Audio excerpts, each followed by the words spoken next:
Buonasera a tutti. Siete in collegamento con la prima serata dei cori del Friuli Venezia Giulia, ovvero Coralia Live, la trasmissione dell'Usci che vi tiene compagnia, ovvero ha iniziato a tenervi in compagnia fin dalla settimana scorsa e sarà con voi ogni giovedì alle 21 in diretta sui canali social dell'Usci Friuli Venezia Giulia. Proprio perché siamo in diretta, sappiate che potete anche commentare, fare domande e scrivere comunque nella nostra chat, quindi i vostri messaggi verranno pubblicati sotto, scorreranno e magari potremo anche interagire con voi, così da avere l'impressione proprio di questa diretta.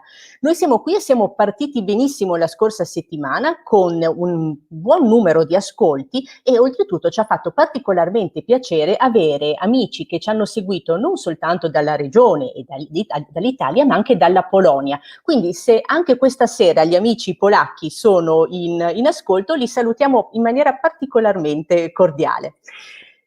Gli argomenti di questa serata, che a me fa piacere spoilerare sempre all'inizio prima di iniziare, sono, come sapete, 4. Innanzitutto abbiamo pensato che ci stiamo avvicinando alla festa di Santa Cecilia, la patrona dei musicisti, per alcuni soltanto la patrona della musica religiosa, però in realtà poi si è esteso come patrona dei musicisti. Sicuramente una santa che è stata in qualche modo collegata anche a Cecilia Seghizzi, la longeva compositrice della nostra regione, che ci ha lasciato proprio un anno fa e proprio nel giorno di Santa Cecilia, la santa della quale portava il nome e sicuramente che l'ha ispirata in una vita tutta dedicata alla musica e alla pittura e all'arte. E vogliamo proprio collegarci a Cecilia Seghizzi, ma attraverso il padre Augusto Cesare Seghizzi e all'associazione che porta il suo nome, che quest'anno festeggia 100 anni di attività. Un'associazione per la quale proprio in questi giorni avremmo dovuto anche cantare insieme al nostro coro giovanile regionale, proprio il 22 a Gorizia. Chiaramente sarà impossibile perché in questo momento i concerti non si possono fare, ma tutte queste cose in qualche modo le abbiamo convogliate nella prima rubrica. Avremo infatti il piacere di avere con noi il vicepresidente dell'associazione Seghizzi, Roberto Madotto, con il quale in qualche modo ripercorreremo le tappe nella storia di un'associazione e di un concorso che rendono molto famosa anche la nostra regione corale nel mondo. La seconda rubrica sarà quella dedicata ai coristi che fanno cose particolari. In questo caso invece sarà un direttore accordatore, Luca Bonutti, che verrà intervistato dalla coautrice della nostra trasmissione, Lucia Vinzi. Poi avremo invece Marco Obersnel che intervisterà i ragazzi del coro giovanile regionale.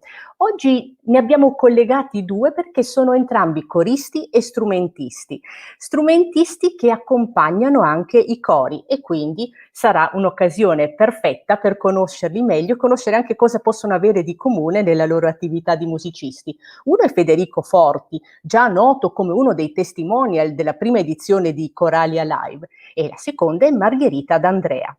E poi nell'ultima rubrica avremo ancora Pierfilippo Rendina, il nostro regista, con le news dell'Usci Friuli Venezia Giulia. Abbiamo ancora una piccola novità perché adesso lancerò una sigla, ovvero un jingle della prima rubrica, che ha una cosa particolare. Debutta anche lui in questo caso perché è stato creato apposta per Coralia Live, creato e interpretato da Marco Obersnel, da Rocco Pascale e da Ilaria De Bortoli, che ringraziamo moltissimo per aver collaborato con noi anche con l'omaggio di questo jingle. E lanciamo immediatamente la prima rubrica. Coralia, Coralia, Coralia,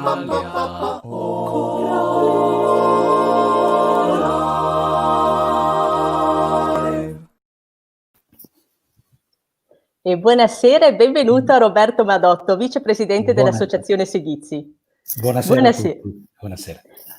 Dunque, noi conosciamo tutti il concorso Seghizzi, questo nome è legato per noi assolutamente al concorso corale e sappiamo anche che c'era un Augusto Cesare Seghizzi che ha dato il via a tutto questo e dal quale appunto il concorso prende il nome. Però spesso appunto non conosciamo veramente i personaggi che hanno fatto grande la coralità regionale, sono soltanto dei nomi come dei monumenti. Per questo vorremmo con te, proprio all'inizio, mentre guarderemo le immagini che sono state preparate per la manifestazione che ha aperto i festeggiamenti del centenario dell'associazione, vorremmo capire chi era Augusto Cesare Seghizzi.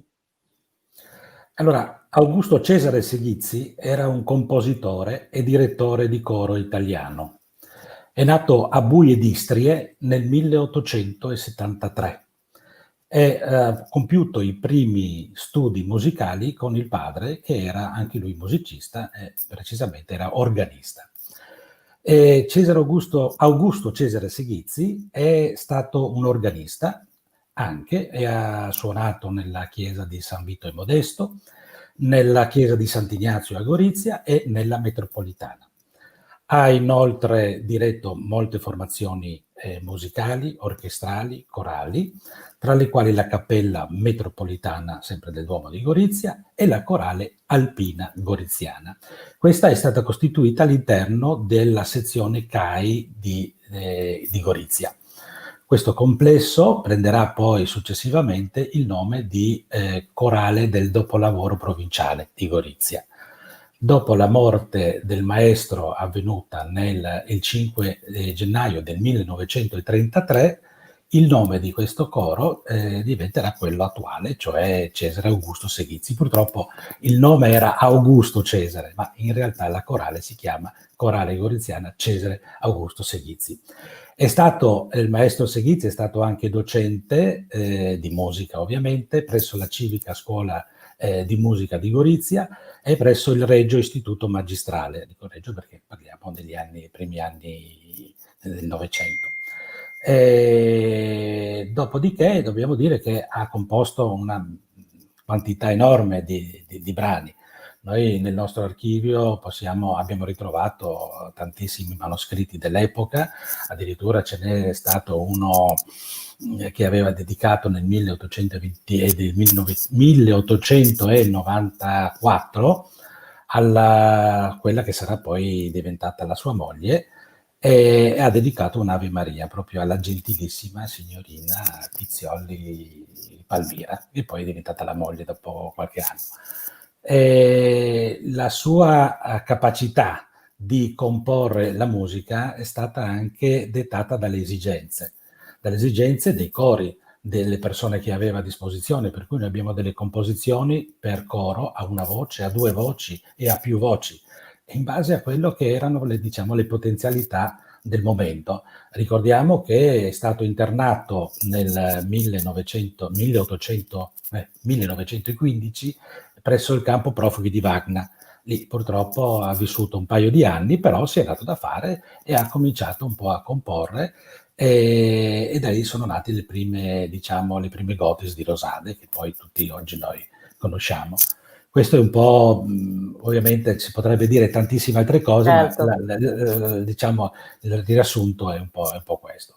Quindi, morto il maestro Seghizzi, il coro ha continuato a cantare, ha preso il suo nome, ha avuto una piccola pausa per il secondo conflitto mondiale, e poi nel 1945 il governo alleato ha autorizzato un tale Giovanni Clari, che è stato promotore lui insieme ad altre persone, ha chiesto l'autorizzazione di ricostituire l'associazione, il coro Seghizzi. E da lì poi nasce tutta la storia fino ai giorni nostri.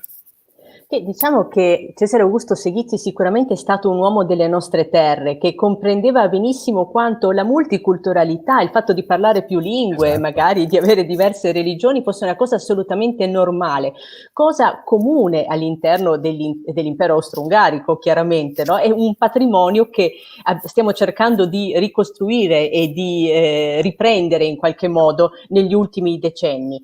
Ecco, certo. In qualche modo l'associazione Seghizzi anche nasce da questi presupposti, perché a un certo punto è diventata un'associazione che opera in un territorio di confine, ma da sempre, attraverso la sua attività e poi anche attraverso il concorso che nascerà più tardi, unisce genti che provengono da posti diversi, nel nome e nel segno della musica. Esatto. Dopo, dicevo, la ricostituzione del coro Segizzi, nel 1962 viene organizzato il primo concorso corale, al quale partecipano 12 formazioni, ma parliamo ancora di concorso nazionale. L'anno successivo, il 1963, invece possiamo dire che il concorso diventa internazionale, perché parteciperanno alla competizione anche cori provenienti dalla ex Jugoslavia e dall'Austria. Ogni anno viene organizzato questo concorso fino ad arrivare al 1970, dove i gruppi che hanno partecipato sono stati ben 38. Dopodiché negli anni 80 abbiamo un ulteriore fattore positivo, perché riusciamo ad arrivare un po' a coprire tutti i 5 continenti. Quindi ci sono gruppi corali che sono venuti da paesi di tutti i 5 continenti, per cui a questo punto possiamo dire tranquillamente che è arrivato al vertice della coralità mondiale il nostro concorso. I cori che partecipano sono amatoriali, lo ricordiamo, ma sono di alto livello ed il nostro concorso è riconosciuto come tale da tutti i gruppi corali, da tanti paesi. Tutto il mondo, Gorizia è nota nel mondo e forse in qualche modo, qualche volta meno a Gorizia, una piccola nota Assolutamente, polemica. hai toccato un tasto. Questo concorso eccezionale, vero? È vero. No, perché a me era capitata una cosa, racconterò questo aneddoto perché veramente non lo dimenticherò mai. Nel momento del concorso, del clou del concorso Segizzi, con la città piena di manifesti, piena di coristi, anche in costumi tipici, quindi insomma si notava che c'era qualcosa di particolare in città, nei giornali, quindi comunque se ne parlava. Entro in un bar del centro dove i coristi continuavano a passare e la ragazza al bar mi chiede: ma cosa sta succedendo in città che ci sono tanti stranieri? Ecco, queste cose qua spero che un giorno riusciremo a superarle, però effettivamente il Segizzi nel mondo è molto noto e oltretutto, frequentando anche i grandi concorsi corali internazionali, è un concorso che mantiene un primato, è quello di avere una grandissima varietà di provenienze. Come ci riuscite? Come è nato tutto questo meccanismo che funziona egregiamente da molti anni? Diciamo che sicuramente ci sono all'inizio, oggi è molto più semplice perché con i mezzi di comunicazione, i media e comunque le nuove tecnologie ci consentono di arrivare in ogni parte del mondo. All'inizio forse era un po' più difficile, per cui ci sono state delle difficoltà iniziali, ma le persone gli organizzatori di allora avevano i loro canali e ricordiamoci comunque che noi abbiamo dovuto contattare tra le altre le varie ambasciate, soprattutto nel periodo della guerra fredda, quindi diciamo sono riusciti in qualche modo ad arrivare ad avere dei contatti che poi sono stati, diciamo, sviluppati, maestri di cori che sono venuti a partecipare al nostro concorso, poi hanno riferito ad altri gruppi, ad altri personaggi, quindi poi piano piano si è tessuto, diciamo, questa rete di contatti che poi hanno portato a questo tipo di organizzazione, ecco. Certo, oggi vediamo molti cori provenienti magari dall'Asia, dall'America, da altre parti anche del nord Europa, però all'inizio c'è stato un forte impegno proprio nel portare i cori dai paesi dell'est e questo aveva chiaramente, storicamente e culturalmente un significato molto importante.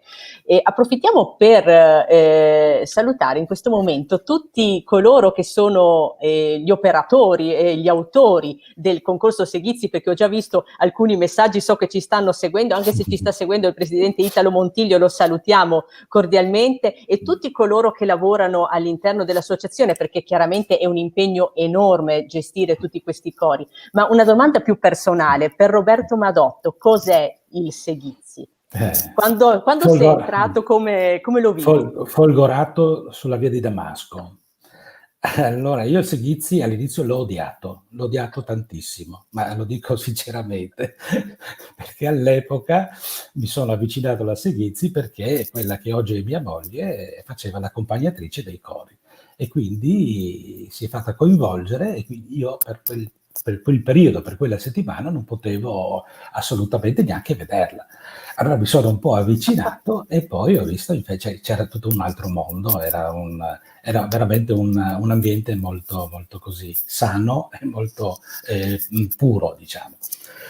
Poi niente, ho ascoltato, io tra l'altro ho avuto un'esperienza, ho cantato in un coro virile e questa è stata per me un'esperienza molto, molto positiva. Sotto il servizio militare ho cantato nel coro della Brigata Alpina Giulia e quindi lì mi sono un attimino attivato coralmente. Ho partecipato a un concerto del coro Segizzi a Sant'Ignazio e lì è scattato qualche cosa, quindi mi sono avvicinato all'associazione. Nel 1995 ho collaborato, ma marginalmente, con il presidente Ubaldo Agati e poi sono entrato a far parte del coro Segizzi, coro virile era. E dopodiché nel 1997 sono stato eletto nel consiglio consiglio direttivo dell'associazione come amministratore. Nel 1998 sono stato coinvolto come vicepresidente, che a tuttora occupo queste cariche, ho queste cariche sia di amministratore che di vicepresidente. Purtroppo adesso sto seguendo un po' non solo la parte amministrativa, ma anche quella organizzativa. Vediamo ad esempio la mostra che abbiamo organizzato per i 100 anni e non è stata una passeggiata perché il materiale che abbiamo dovuto vagliare è tantissimo, quindi abbiamo dovuto fare delle scelte precise, diciamo. Abbiamo anche le immagini di questa mostra che ci permettono anche di parlare appunto dell'anniversario, un anniversario difficile da festeggiare perché ci sono chiaramente molte limitazioni, ma appunto l'evento inaugurale è andato in porto, come anche altri eventi collaterali. E parlaci di questa mostra, cosa avete deciso di mostrare della storia ricchissima del Segizzi, di tutti i volti, di tutte le voci che ne hanno fatto parte? Allora, diciamo, noi siamo partiti dall'inizio, cioè abbiamo dedicato una prima parte ad Augusto Segizzi. Quindi abbiamo alcune fotografie inedite, abbiamo degli spartiti e dei manoscritti originali dell'epoca, abbiamo esposto il puntale d'oro della bacchetta di direzione del maestro, che porta la data del 9 dicembre 1923, è il coro fondato dal maestro Segizzi nel 1920. Ci sono dei diplomi, ci sono tutta una serie di documenti originali, anche se dobbiamo premettere che noi abbiamo dovuto ottenere, per poter fare questa mostra, l'autorizzazione della sovrintendenza ai beni archivistici, perché il nostro archivio è stato dichiarato di interesse storico e quindi dobbiamo sottostare a tutte quelle che sono le norme del Ministero dei Beni Culturali. E abbiamo avuto anche ecco qui vediamo diciamo, i manoscritti e dei documenti di Augusto Segizzi. Questa è la prima parte. Poi entriamo un po' di quello che è, diciamo, il coro. Quindi abbiamo le prime fotografie, i primi gruppi corali, abbiamo l'attività del coro, quindi le varie trasferte, tutte queste cose qui. Abbiamo dedicato un angolo alla Cecilia Segizzi, dove abbiamo esposto i quadri che già in vita aveva donato all'associazione, a tutti i riconoscimenti che ha ricevuto in questi 111 anni di vita e diciamo anche lì i manoscritti, composizioni, fotografie, eccetera. Poi arriviamo alla parte del concorso internazionale, che vede, come abbiamo detto, il primo concorso nel 62, quello le internazionalità invece parte dal 1963, e abbiamo poi una parte dedicata al concorso di canto cameristico, che è stato, diciamo, la prima edizione è stata fatta nel 1995. Le pubblicazioni, perché oltre ai concorsi corale e cameristico si è aggiunta poi anche il concorso di composizione e, diciamo, il convegno, che oggi, non per problemi legati a finanziamenti che purtroppo sono stati tolti, tagliati da parte del Ministero, ma fino a qualche anno fa organizzavamo anche il convegno musicologico. E quindi poi alla fine abbiamo dedicato una parte della sala a delle proiezioni e abbiamo ripresentato i video salute dei maestri che abbiamo potuto vedere nella serata del 26, ma non solo, anche l'esibizione poi dei cori. Ci abbiamo dedicato una giornata all'esibizione di questi cori, che ovviamente non erano in diretta, ma hanno mandato i loro video proprio per gli auguri, diciamo, per i 100 anni. E abbiamo concluso con un'ulteriore proiezione di un omaggio a Cecilia Seghizzi, dove si vede effettivamente il percorso della sua vita e i quadri che ha fatto, e musiche, eccetera. Quindi sì, è stata una bella giornata. Ecco, questo è un po' in sintesi quello che si può vedere nella mostra. Manifesti dell'epoca, quindi anche dopo la morte del maestro Augusto Seghizzi ci sono state delle ricorrenze, ci sono stati dei concerti diretti dalla Cecilia Seghizzi nel 1948, tutte cose originali, diciamo.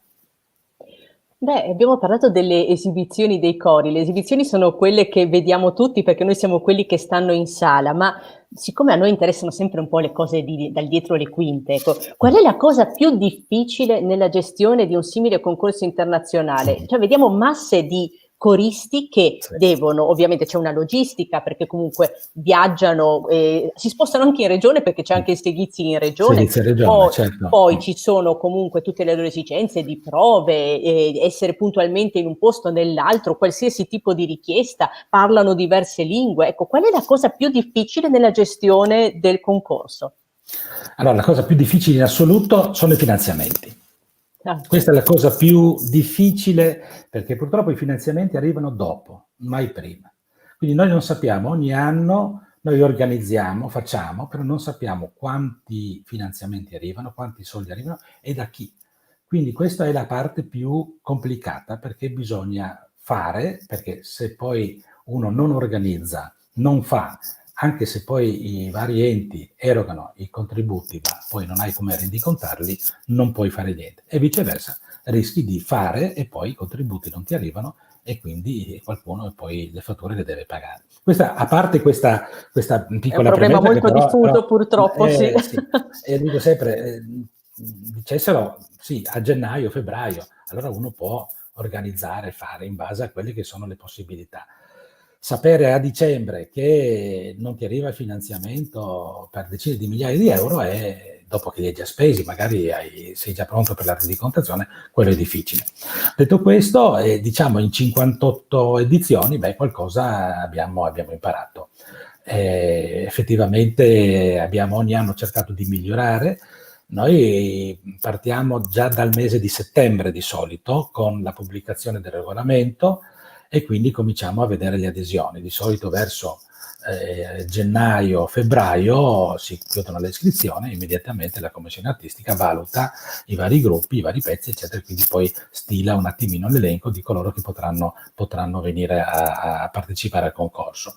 La logistica è ormai collaudata dopo tanti anni. Noi purtroppo a Gorizia abbiamo un grosso problema della logistica. Noi nella 57esima edizione abbiamo dovuto rinunciare a una decina di cori, perché erano tutti molto validi, ma non sapevamo più dove farli alloggiare.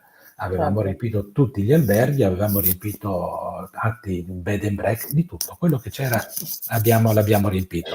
Ed è difficile mettere un coro americano, ad esempio, in un bed and breakfast, visti i numeri. No, il coro canadese l'anno scorso, nel 2019, l'abbiamo messo, erano in 80, più gli accompagnatori 90, in un hotel di Gorizia l'abbiamo riempito completamente. Si sta un po' Però ecco, stretti. diciamo però che è vero che noi poi portiamo, c'è tutto l'indotto, perché se, come diceva giustamente il professor Montiglio, ogni corista beve un caffè a Gorizia, voi immaginate quante persone arrivano. Di solito abbiamo 15-20 cori e ogni coro ha mediamente 30, 35, anche 40 persone. Quindi se ognuno Certo. porta, oltre all'organizzazione, che ovviamente spende a Gorizia, non spende altrove, quindi alberghi, ristoranti, tipografie, tutte queste cose qui sono soldi che noi, i contributi che percepiamo dai vari enti, vengono riversati sul territorio. Perché la Quindi cultura è produttiva da tutti i punti di vista, assolutamente. molti se lo dimenticano, ma è Ma così. tanti lo dicono, poi però Non ci credono veramente, ma però non so. effettivamente No, questo è un volano per il territorio, perché ci sono hotel nel periodo estivo che magari sono vuoti perché non ci sono attività, eccetera, e noi li riempiamo tutto. certo. Li E non- riempiamo di musica anche, quindi e di persone di solito molto Sì, allegre, molto pronte comunque esatto, anche a interagire con le persone del luogo. Un'ultima esatto. domanda, Roberto, perché c'è una cosa che bisogna far conoscere assolutamente. Tutti questi cori chiaramente portano anche la loro musica e la Sì, musica di tutti questi decenni è stata convogliata insieme a molti altri documenti in un archivio straordinario sì, e ce lo unico, dimentichiamo spesso, unico. unico. Parliamo dell'archivio del Segizzi in conclusione. Allora, il discorso dell'archivio è come dicevi giustamente tu, tutti i cori che vogliono partecipare e che partecipano devono consegnare all'organizzazione i brani che vogliono eseguire. Quindi a noi rimane una coppia.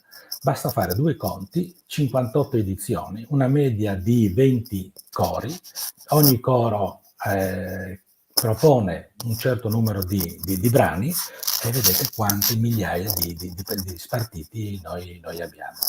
Ovviamente tutti questi vanno, adesso abbiamo in programma la digitalizzazione di tutti questi programmi, una nuova archiviazione, anche perché dopo anche su suggerimento del sovrintendente che è venuto a fare il sopralluogo dell'archivio e quindi poi sarà reso fruibile visivamente, perché poi ci sono sempre i diritti d'autore, c'è tutto il copyright, eccetera, quindi per quello che, rispettando ovviamente le normative, però potrà essere fruibile e visionato dagli interessati. Abbiamo già avuto diverse richieste. Noi abbiamo, qualche anno fa, ci siamo trasferiti, io credo per l'ultima volta, quindi abbiamo la sede definitiva, e voi sapete che purtroppo ogni trasloco ha sempre qualche problemino legato poi all'archiviazione, eccetera. Adesso noi riteniamo di poter cominciare veramente a sistemare l'archivio in modo definitivo e anche conservarlo in un certo modo. Ecco. Quindi Allora, il buon patrimonio. lavoro.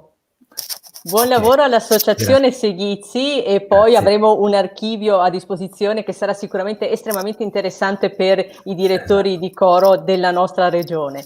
Adesso, esatto. se sei d'accordo, Roberto, io ti ringrazio moltissimo per essere stato Grazie a con voi. noi e ti invito a restare anche con noi, ma per entrare in una nuova stanza. Sì. Parleremo di accordatori. Sappiamo che il direttore di coro in qualche modo è anche un accordatore del suo strumento che è Certo. fatto di coristi e di cantori, ma in questo caso parleremo di un accordatore di strumenti che però si occupa anche di coro, perché siamo nella sezione non solo coro. Coralia, Coralia, Coralia, Coralia.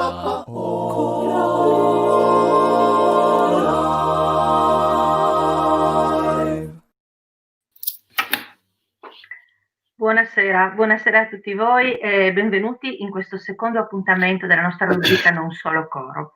Questa sera ospitiamo non un corista come l'altra volta, voi sapete che lo scopo di questa rubrica è quella di sbirciare un pochino dietro le quinte dei cori, formati ovviamente da persone che nella loro vita spesso fanno altro, non vivono di coro. Questa volta abbiamo ospite Luca Bonutti, che ringraziamo veramente di cuore di aver accettato di essere qui con noi, e che è un maestro di coro, direttore del coro Natissa di Aquileia, ma nella sua vita fa un mestiere che è particolarmente interessante. A me piace definirlo un mestiere che sta tra arte e artigianato, con tutta il peso e la sostanza e la nobiltà di entrambe queste parole. Accordare un pianoforte è un mestiere affascinante perché, questo lo dico io, immagino io, sono necessarie molte cose, è necessaria naturalmente una preparazione tecnica, ma anche una abilità manuale, una certa sensibilità, un orecchio musicale, insomma tutta una serie di cose che stanno a metà tra quella che è la nobile arte dell'artigianato, ma anche quella che è l'arte della musica. Allora, com'è che si diventa accordatori di pianoforte, Luca? Come nasce questa cosa? Si deve studiare qualcosa di particolare? C'è una scuola? Come ti sei avvicinato a questo mestiere? Innanzitutto, buonasera, grazie Lucia dell'invito. È veramente un buonasera e un buon auspicio per il futuro a tutto il mondo di Coraglia, a tutti i coristi. Diciamo è una risposta un po' semplice da dare per quanto riguarda il sottoscritto. Innanzitutto perché la mia famiglia mi ha sempre sostenuto nella passione musicale, il papà era corista, la mamma era è una bellissima voce di mezzo soprano drammatico, e quindi io fin da piccolo, sia partecipando alle cerimonie religiose, sono sempre stato portato per mano dei miei genitori, quindi ho sempre vissuto nella musica, e questo mi ha permesso a 8 anni di andare a cercare un maestro di pianoforte. Sono nato in un paese piccolino di 300 abitanti, c'era un maestro che veniva da Tor Viscosa, che insegnava una mia compagna di classe, chiese a mio papà che io volevo parlare col maestro, lui mi disse se vuoi parlare col maestro vai tu. E io lo chiamai, venne a casa mia e iniziò il mio percorso musicale. E quindi questo per dire che la passione mi ha sempre portato ad amare le 7 note. E il giorno che ho dovuto anch'io sistemare il pianoforte è venuto un accordatore da Udine, e per me quella persona lì è stata la chiave del futuro. Mi sono seduto vicino a lui, ascoltavo quello che faceva con questa piccola valigetta di attrezzi, e mi sono promesso che da grande dovevo fare il tecnico dei pianoforti. Sicuramente la strada è un pochino complicata, facile a dirsi ma difficile a farsi. Terminato il servizio militare, diciamo, è un bel anno anche stato per me, perché ho diretto al coro della Brigata Alpina Giulia. Ho avuto la fortuna di entrare in un laboratorio fabbrica in provincia di Venezia con un maestro famoso, Gastone Brusegan, e lui mi ha fatto così la prova attitudinale. Sono rimasto con lui a studiare per 3 anni, dopodiché mi sono trasferito in Germania alla fabbrica di pianoforte, la Schimmel a Braunschweig. Ho preso praticamente il diploma di Klavierbau, poi rientrando in Italia sono riuscito, diciamo, a entrare nei posti anche importanti, ecco, nel Teatro Verdi, lavoro già da 32 anni a Trieste, nei conservatori della regione. E quindi questo è un pochino il mio percorso, eccoci. Sembra un pochino facile a raccontarsi, ma ci sono stati in mezzo tanti sacrifici, però una grandissima passione. Sì, immagino che la passione sia una delle caratteristiche anche di questo lavoro. Mi piace questo tuo sottolineare il fatto che hai avuto dei maestri, cioè è un po' questo concetto dell'andare a bottega, no? Dell'imparare stando vicino a chi fa. E quello che vorrei chiederti è che io ho l'impressione che un lavoro di questo tipo abbia nel tempo, no? Nella dimensione del tempo, cioè mi viene in mente quello che diceva mia nonna, no? Un lavoro ben fatto, nessun ti domanda troppo tempo che ha sto stato, no? Cioè, nel senso che non è che un pianoforte lo accordi, boh, adesso vengo in 10 minuti, no, cioè non è un tempo che decidi tu, ma forse è un tempo che decide il lavoro che devi fare.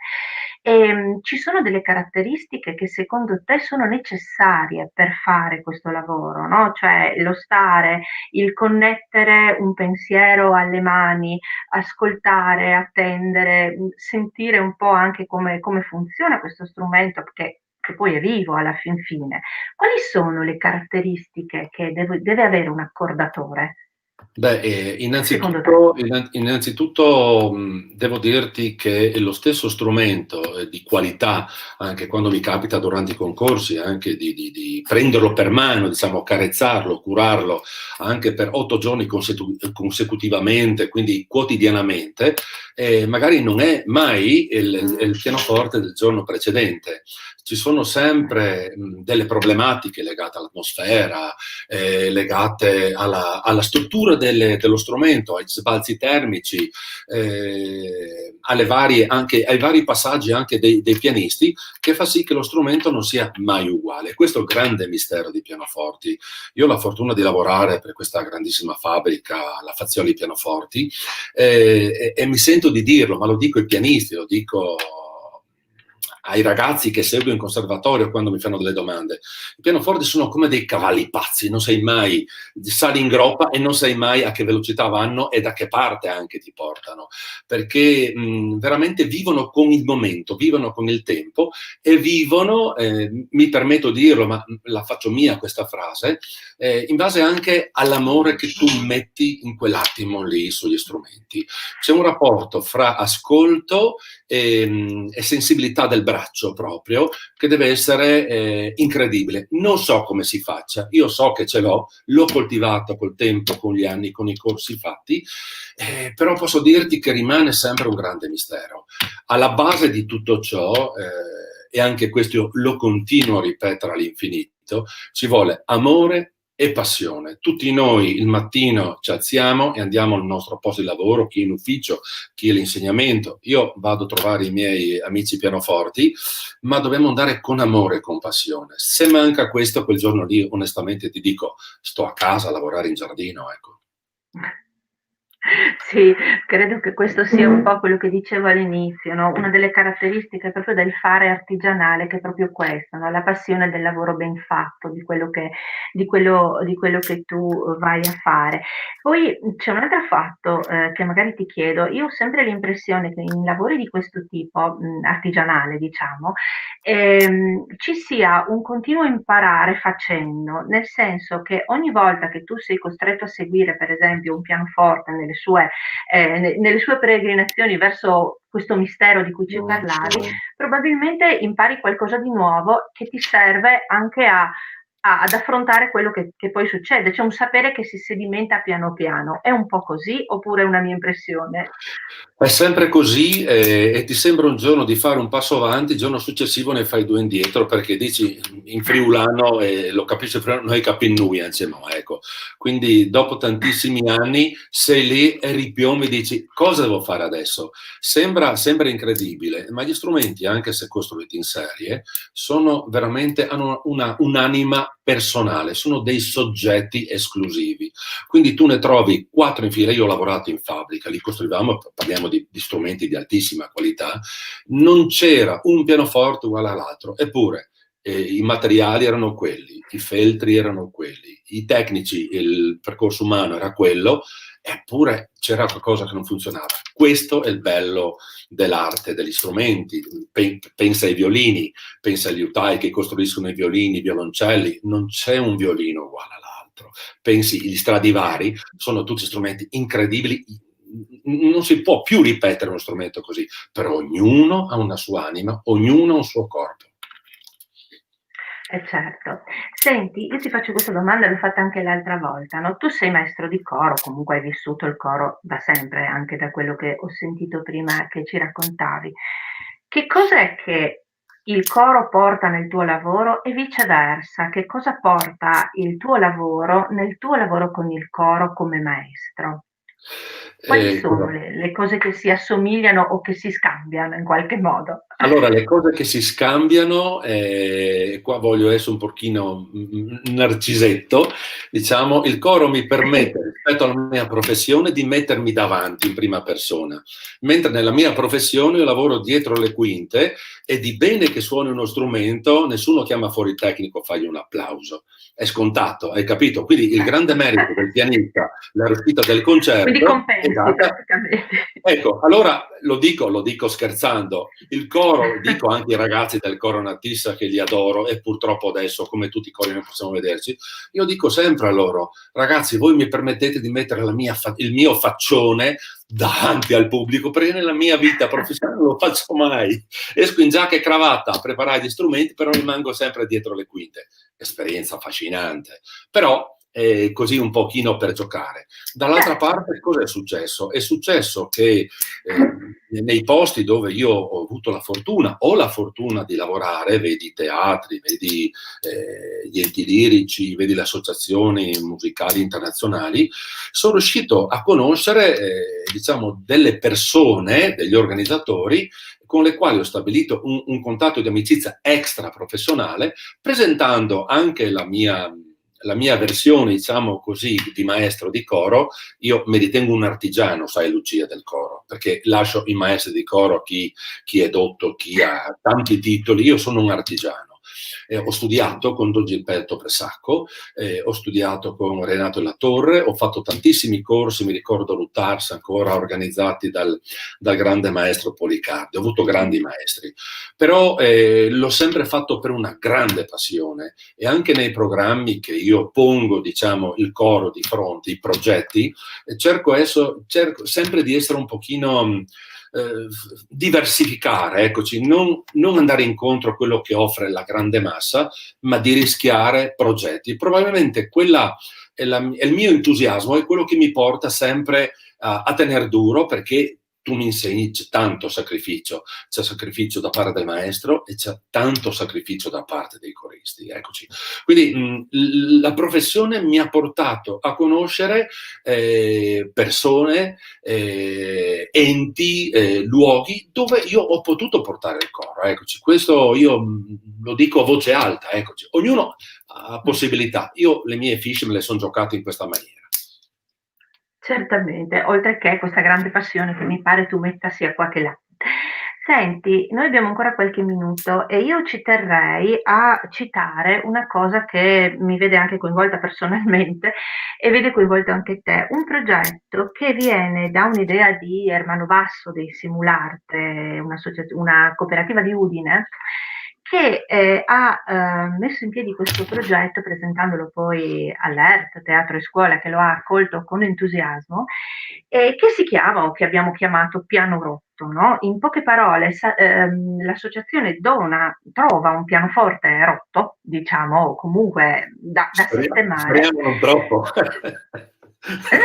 Tu dici, lo fa avere ad una scuola, e nell'intenzione appunto di Simularte, ma anche del teatro scuola dell'ERT, c'è quello di fare attorno a questo piano tutta una serie di attività che ti vedono coinvolto direttamente nella sistemazione del pianoforte assieme ai bambini, e poi a lasciare alla scuola il pianoforte riparato, tu dici, non restaurato, no? Come dici tu.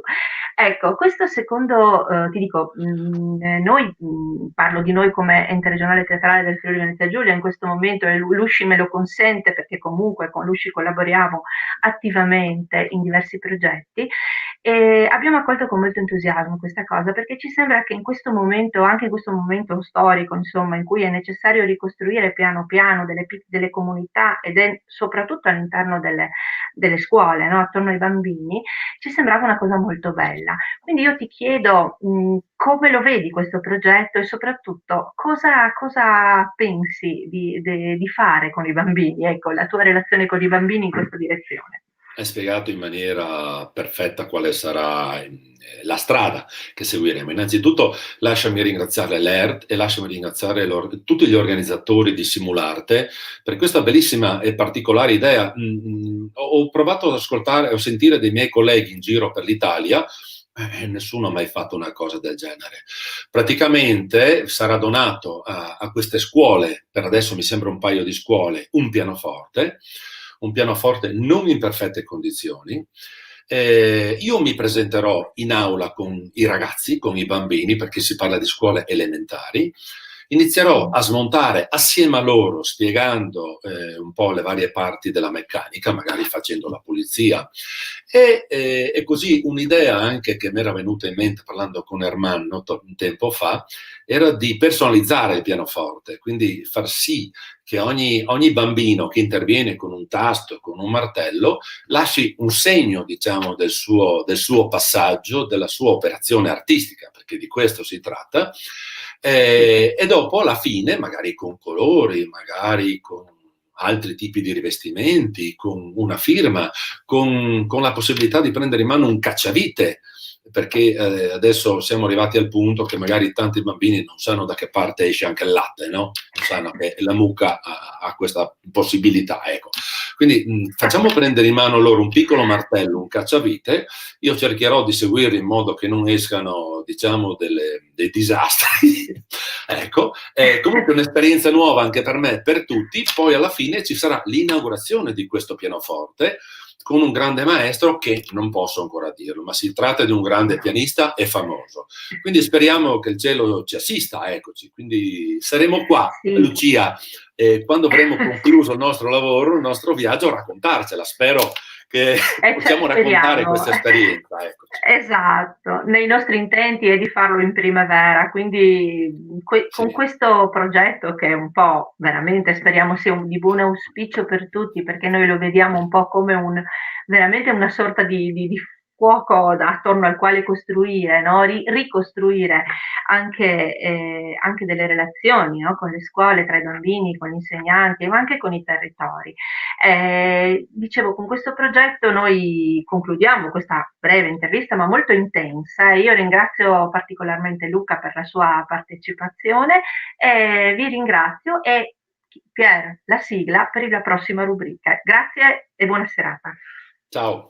Coralia, Coralia, Coralia,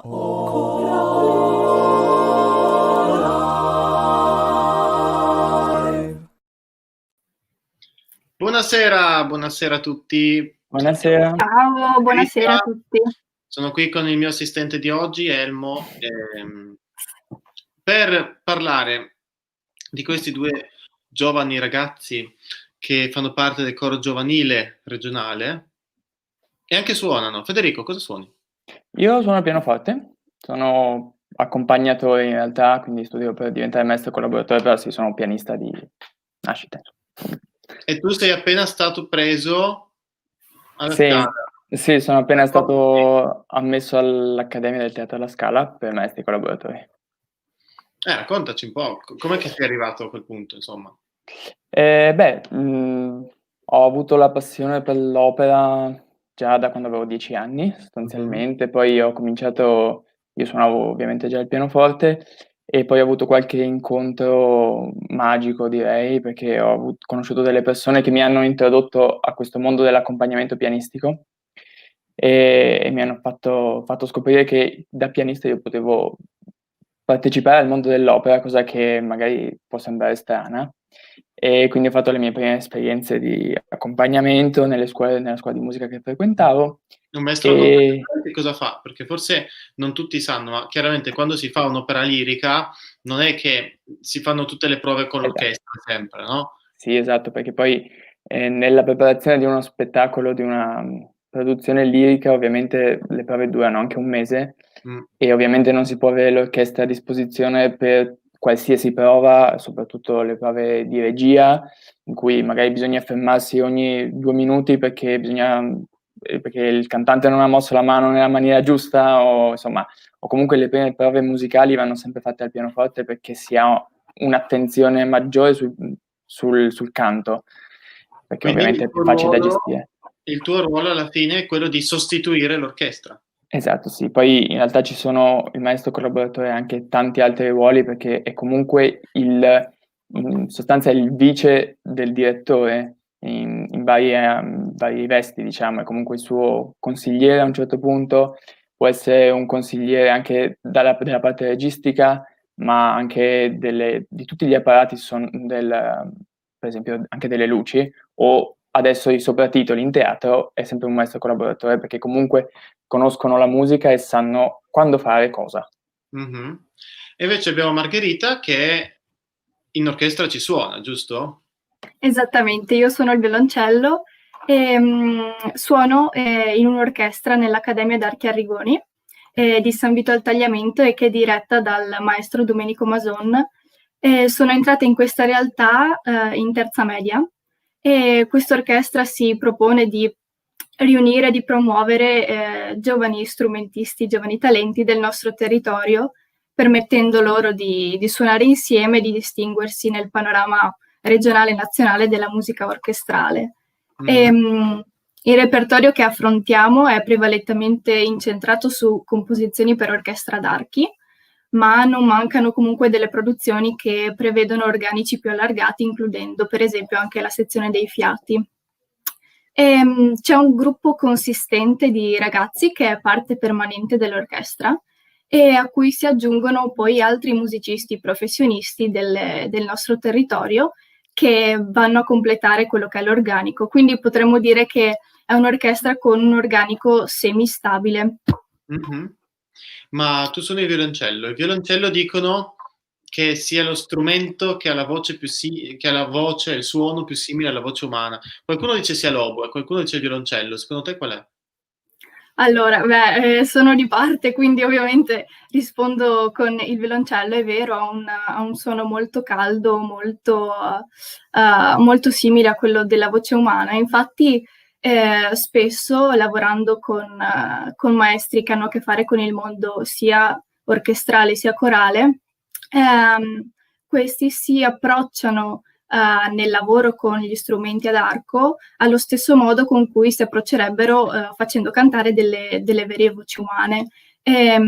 Infatti quello che è il fraseggio nel canto corrisponde ovviamente al fraseggio nella musica strumentale, insomma le arcate corrisponderebbero alla linea melodica che noi diamo quando cantiamo, quindi in realtà le due cose sono molto affini. Mm-hmm. E quindi tu ti sei approcciata prima al mondo corale o prima al mondo strumentale? Allora, io per mia fortuna sono nata in un ambiente in cui il fare musica è sempre stato un aspetto, un valore molto presente e importante, quindi sono entrata nel mondo della musica fin da piccola piccola. Ho cominciato prima a cantare, avevo 5 anni, quando sono entrata nel coro di bambini del mio paese. E invece ho cominciato a suonare a 6 anni in prima elementare, quindi insomma non molto dopo. Siamo lì, insomma, dai. Siamo lì. Federico, quando hai iniziato a cantare invece? Io ho fatto il percorso inverso in realtà, perché prima ho cominciato a suonare, poi c'era il coro della scuola di musica che frequentavo e quindi lì mi hanno introdotto un po' a questa realtà del canto, poi appunto qualche esperienza, ma sì, poche cose. Poi dopo l'esperienza importante è stata quando sono arrivato a Trieste e lì ho conosciuto il coro, sono entrato nel coro del liceo Oberdan e lì poi mi si sono aperte un sacco di porte perché comunque a Trieste e in Friuli Venezia Giulia c'è un'attività corale incredibile e poi soprattutto anche a livello scolastico io non avevo mai visto così tanti cori scolastici come ce ne sono a Trieste, cioè che riescano a fare una serata come Coralmente ogni anno che duri 2-3 ore è incredibile, assolutamente, in altre realtà. È la rassegna di cori, di tutti i cori delle scuole medie, le scuole superiori di Trieste, che si ritrovano al Teatro Rossetti ogni anno. Purtroppo è saltato, no? Sì, quest'anno è saltato. Però è saltato un po' tutto, però quasi ogni anno, insomma, si riesce a fare questa rassegna incredibile, che è una cosa spettacolare. Ma tu quindi hai cantato in coro, ma tu suonando il pianoforte hai avuto occasione anche di accompagnare cori, giusto? Sì, io ho fatto qualche esperienza sia con il coro dell'Oberdan, sia con la sezione junior, quindi i ragazzi che frequentavano l'istituto, sia con il coro senior, anche quando siamo andati in qualche trasferta. E poi ho fatto una bella collaborazione con il coro femminile Pantarei di Francesco Castellana, che abbiamo lavorato per quasi 2 anni insieme e con Francesco l'ho aiutato, insomma abbiamo collaborato anche con con il coro del Liceo Galilei, sempre per la rassegna di Coralmente. Quindi sì, qualche esperienza corale dall'altra parte l'ho fatta, insomma. Quindi abbiamo maestro collaboratore che prepara le opere, però maestro collaboratore che è molto versatile anche, no? Cioè, qual è la differenza tra un maestro collaboratore, quindi deve saper arrangiarsi un po', deve saper suonare l'orchestra, deve saper accompagnare un coro, eccetera, da un pianista? L'aspetto che a me piace di più è il fatto che un pianista solista di solito sta da solo, mentre un maestro collaboratore frequenta un sacco di gente, conosce tantissima gente nuova e lavora sempre con qualcun altro, che forse è l'aspetto più bello, perché conosci sempre gente nuova, sempre che ti dà esperienze nuove, eccetera. E poi sì, c'è l'aspetto appunto della versatilità, e c'è anche, se vogliamo, che dipende anche dalla tempistica diversa, che sia un maestro collaboratore che lavora in teatro, di solito ha molto poco tempo, gli dicono, bene, fra un mese proviamo Barbiere di Siviglia, deve essere pronto. E mettersi su 3 ore di opera in un mese è diverso da mettere su un concerto pianistico che uno può programmare per un anno di distanza, insomma. Mm-hmm. E quindi qualche accorgimento un maestro collaboratore può avercelo, ovviamente. Quindi, visto che si tratta, per il caso del maestro collaboratore, sempre di parti che non sono scritte per pianoforte, ma sono scritte per orchestra e sono ridotte per pianoforte, si può un po' aggiustare, ovviamente, non tutto deve essere sempre perfetto, ecco, l'importante possono è che suonare metà delle note sperando che non se ne accorga nessuno. Esatto. Tradotto così. E no, ovviamente stiamo scherzando, e il maestro collaboratore suona tutte le note, anzi ne aggiunge di più, perché dice qua manca però qualcosa rispetto Sì, ogni tanto succede, ma manca il cantante che viene poi, ma manca il flauto, io non lo sento, non riesco a attaccare, e quindi ti devi aggiungere il flauto. E speriamo che invece non manchino i violoncelli. Se mancherà il violoncello abbiamo qui una pronta a intervenire. Margherita, abbiamo detto che hai iniziato a cantare prestissimo, sei vissuta in ambiente musicale, ma qual è stato il tuo percorso che poi ti ha portato a entrare nel CGR? Allora, io ho sempre cantato appunto da quando ho 5 anni nel coro del mio paese, che poi una volta era soltanto un coro di bambini, adesso si è evoluto e prevede 2 formazioni. Io canto in quella giovanile, che è composta da circa una quindicina di ragazze. Ho voluto poi prendere la partecipazione al coro giovanile regionale come un vero e proprio esperimento, anche una sfida personale, perché appunto prima del CGR ho sempre cantato soltanto in un coro femminile giovanile, e quindi ho pensato che il CGR potesse essere un'ottima opportunità per ampliare i miei orizzonti, sia corali ovviamente, che umani, perché anche se fino adesso non è stato molto semplice fare la conoscenza degli altri ragazzi a causa della situazione complicata che stiamo vivendo, sono certa che le amicizie che si creeranno potranno costituire un fondamento preziosissimo per il bagaglio culturale di ognuno di noi, e quindi è una sfida sia dal punto di vista musicale sia dal punto di vista umano per mettermi in gioco. Questo posso dirti è una grande verità. Io dall'esperienza dello scorso CGR ho ritrovato tutto quello che stai dicendo tu, e quindi sperando che la situazione migliori globale attualmente in atto si risolva prima possibile, sono sicuro che questa esperienza andrà avanti anche dal punto di vista umano. E io vi ringrazio per questo bellissimo momento in cui abbiamo parlato di un po' di tutto. Grazie a te. Una rubrica ringraziando Margherita e Federico. Grazie. Grazie.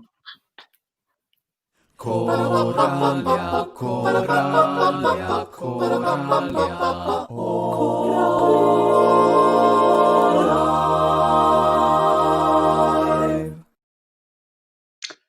Ed eccoci qua nella parte finale di questa trasmissione. Ci troviamo nello studio virtuale di Coralia Live per gli ultimi aggiornamenti e le ultime notizie che riguardano l'attività dell'associazione. Ringrazio tutti quanti mi hanno preceduto e mi voglio collegare in particolare all'ultima rubrica, quella che riguardava e che ha avuto come ospiti alcuni ragazzi del coro giovanile regionale, per lanciare un messaggio e fare un appello. Come è stato sottolineato nella rubrica sia da parte di Obi che in particolare da Margherita, il coro giovanile regionale è un'esperienza molto molto importante, sia da un punto di vista formativo che da un punto di vista artistico e anche umano e sociale.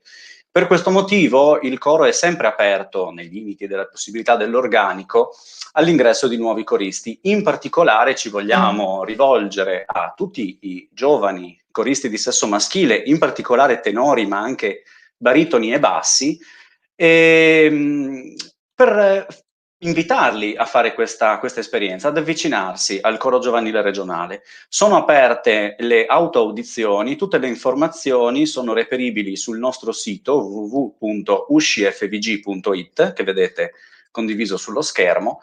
Proprio nella home page si trova la notizia in evidenza dell'apertura delle autoaudizioni per il settore di tenore e di basso. Tutte le informazioni dettagliate sono pubblicate e contenute sul nostro sito.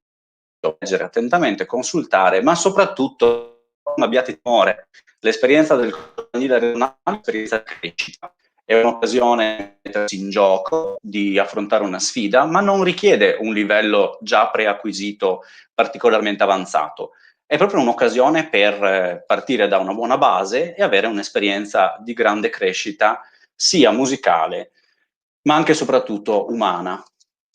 Un altro punto sulla quale vorrei soffermarmi in questo momento, alla fine di questa trasmissione, è uno strumento preziosissimo che molti di voi già conosceranno sicuramente, che è il portale italiacori.it. Italiacori è uno strumento messo a disposizione dalla Federazione Nazionale Feniarco e che contiene al suo interno i dati, le anagrafiche, le informazioni promozionali, la presentazione di tutti i cori associati alla Federazione Feniarco sul territorio nazionale per il tramite delle associazioni regionali o provinciali di riferimento. È uno strumento straordinario perché all'interno di questo portale possiamo fare ricerche, possiamo fare delle ricerche mirate su un coro specifico di cui ci interessa conoscere i dettagli particolari, possiamo fare delle ricerche filtrando per regione, se ci interessa di cercare tutti i cori della nostra regione, ad esempio, che ne so, a voci pari maschili, ecco, in un attimo abbiamo accesso a quello che è l'archivio della nostra coralità regionale, ma anche nazionale in questo caso, perché in questo portale troviamo tutti i cori iscritti all'italiano. È uno strumento straordinario che ha un doppio canale di utilità, quello dal punto di vista del fruitore, che è quello che stiamo vedendo in questo momento, ma anche uno dal punto di vista dell'utente amministratore, dell'utente coro. Di questo secondo aspetto parleremo più diffusamente in un secondo momento. Questa sera ci fermiamo solo un attimo su alcune funzionalità che riguardano l'utente che vuole, attraverso questo portale, saperne di più sulla coralità o magari cercare qualche cosa di specifico su un coro in particolare. Ad esempio, ne apro uno a caso che trovo nella mia ricerca dei cori maschili della regione, mi imbatto nell'ottetto ERN e scrivo maggiori informazione. Ora, perdonatemi la connessione, ma fare la trasmissione, curarne la regia e anche condividere lo schermo del sito internet in tempo reale appesantisce un po' la linea domestica. Come sappiamo, quello alle mie spalle è un fake, assolutamente, non mi trovo in uno studio televisivo, ma tra le mura di casa mia, quindi portiamo pazienza. Su questo coro, ma così come su tutti gli altri cori inseriti nel portale, possiamo apprendere informazioni che riguardano il curriculum, una fotogallery, le cariche associative, magari se sono inseriti e se hanno dato il loro consenso alla privacy anche le foto di tutti i coristi.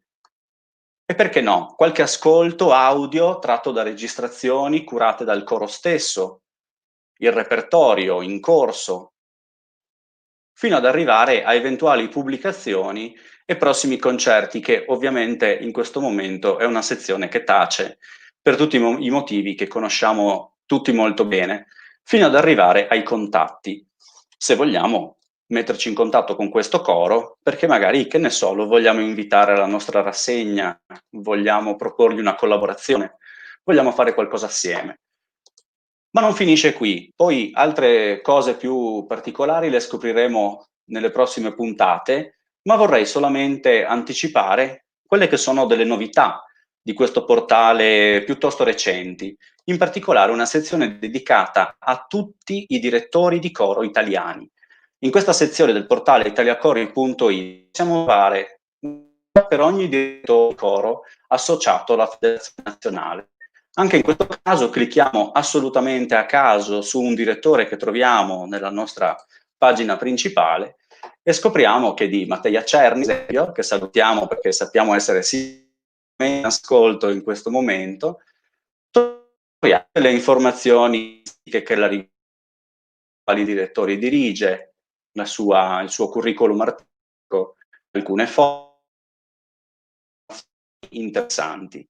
Per scoprire altre novità e altre ricchezze di questo straordinario portale, io vi invito a seguire anche la prossima puntata di Coralia Live, non solo per questo motivo, ovviamente per molti altri motivi, e a questo punto inviterei al mio fianco tutti i co-conduttori e gli ospiti di questa serata per un saluto finale. Eccoci, siamo ritornati sempre in diretta. Ringraziamo tutti quelli che hanno voluto condividere con noi anche dei saluti. C'è una domanda che ci è sfuggita, scusaci tanto, e invece Lucio che ci ha scritto: ritornerà la primavera, e no, anzi ci sarà la primavera e ritorneremo riparati, perché si è ispirato un po' al lavoro di Luca Bonutti, che ripara appunto i pianoforti che si sono un po' scordati oppure per lunga inattività si sono un po' allentati. Ecco, noi abbiamo un po' di inattività, ma ritorneremo sicuramente accordatissimi appena ce ne sarà l'occasione. È stata una puntata interessantissima, anche questa. Abbiamo iniziato con Roberto Madotto, col quale abbiamo ripercorso la grande storia di un concorso che è nel nostro cuore, perché rende grande anche la nostra regione corale, che è il concorso Segizzi, e veramente salutiamo e ringraziamo tutti coloro che lavorano anche nel backstage di questa grande associazione.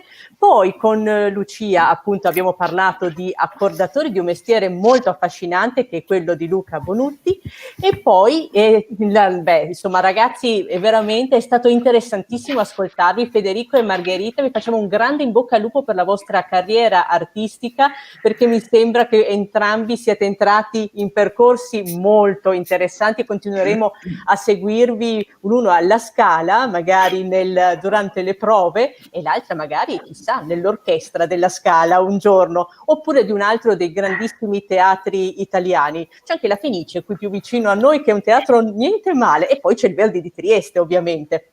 Grazie a tutti, anche l'assistente di Obi, sappiate che in ogni puntata Obi avrà un nuovo assistente. Ringraziamo anche Lucia per aver creato questa atmosfera autunnale. In fondo questa puntata è stata promossa come una sera d'autunno e devo dire che è stato un grande piacere stare insieme a voi in questa bella serata d'autunno a parlare di cori, e se vorrete noi saremo ancora qui a parlare di coristi la prossima settimana, sempre il giovedì alle ore 21. Arrivederci e buonanotte a tutti.